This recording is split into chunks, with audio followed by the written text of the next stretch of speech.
पोषद किसे कहते हैं, 10वां किसे कहते हैं और 11वां किसे कहते हैं, और पोषद करने के इफेक्ट क्या हैं। मैंने कहा और आप में से कई युवकों ने पोषद कर लिया, डॉक्टर ने कहा और दवाई ले ली, हमारा फर्ज वहीं पर खत्म। लेकिन क्यों करना। पहले है पोषद।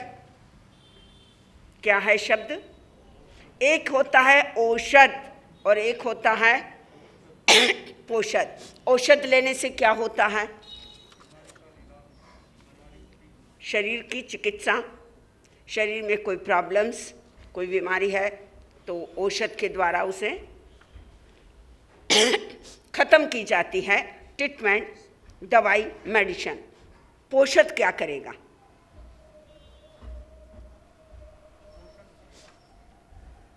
जो आत्मा के गुणों का पोषण करता है, जहाँ आत्मा के गुण विकसित होते हैं, जहाँ आत्मा शुद्धात्मा बनती है। आत्मा एक गाय में भी है, आत्मा एक बैल में भी है, आत्मा नरक में भी है, आत्मा देवगति में भी है, आत्मा मनुष्य में भी है, आत्मा राम में भी थी, रावण में भी थी, कंस में भी थी, कृष्ण में भी थी। आत्मा महावीर भी है और आत्मा मोहम्मद भी है। लेकिन आत्मा आत्मा में क्या है, एक फर्क है। एक होती है शुद्धात्मा, एक होती है परमात्मा, एक होती है वितराग की आत्मा और एक होती है हमारी आत्मा। पर जब कर्ममेल चढ़ जाता है तो वह आत्मा कौन सी हो जाती है, अशुद्ध। शरीर पर मेल चढ़ जाता है तो शरीर कैसा लगता है, गंदा। कपड़ा अगर गंदा हो जाए तो वह डर्टी लगेगा और उसे धो लिया तो क्लीन लगेगा।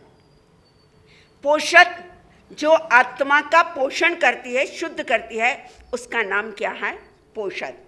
पोषक जहाँ पर स्वयं का विचार किया जाए, सामायिक और प्रतिक्रमण के द्वारा शुद्ध करना खुद को, उसके बाद उसकी गहराई के अंदर उतरना, इसका नाम क्या है, पोषण। जैसे उदाहरण के तौर पर आज तो गाड़ियां हैं, कुली है। पहले अगर कोई भारवाहक अपने कंधों पर भार लेकर अगर ट्रैवलिंग करता तो कहीं पर थोड़ी देर के लिए सामान क्या कर देता था, उतार देता था। या फिर जिस समय वह शारीरिक कार्य के लिए गया तब भी क्या कर लेता, सामान उतार लेता। या फिर किसी धर्मशाला के अंदर रुकता तो वहाँ पर क्या कर लेता, सामान 8 घंटे 10 घंटे के लिए वह क्या कर लेता, सामान उतार लेता।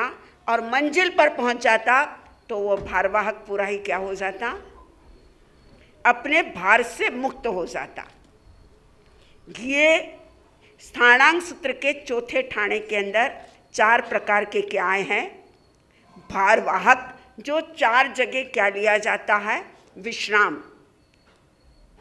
सामायिक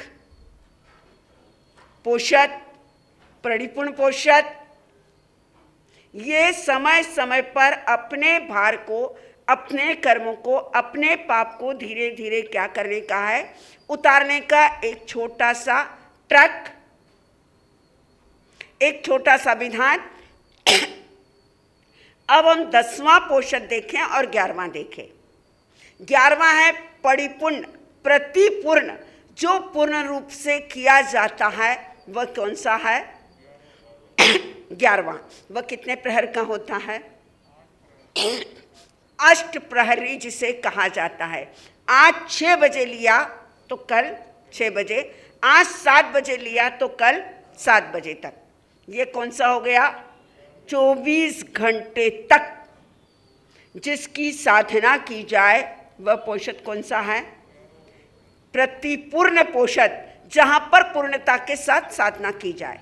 अब है 10वां देशावार्षिक व्रत।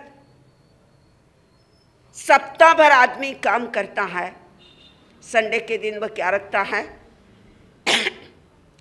कई दुकानों पर, कई ऑफिसों पर लिखा रहता है रविवार को हमारे यहाँ पर क्या रहेगा? अवकाश।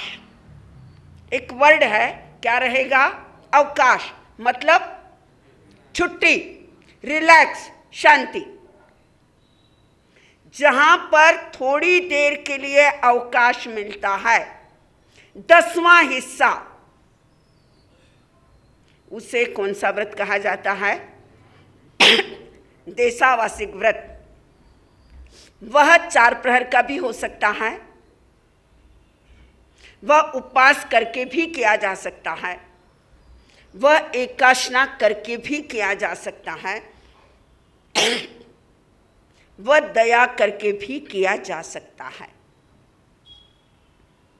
मतलब जिसे आज की लैंग्वेज में संवर भी कहते हैं, वह कौन सा व्रत है? 10वां।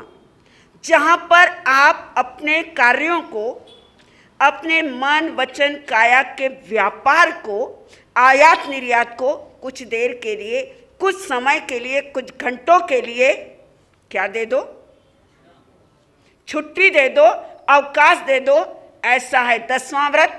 और पूरा डे और नाइट किया जाता है, वह व्रत कौन सा है? 11वां।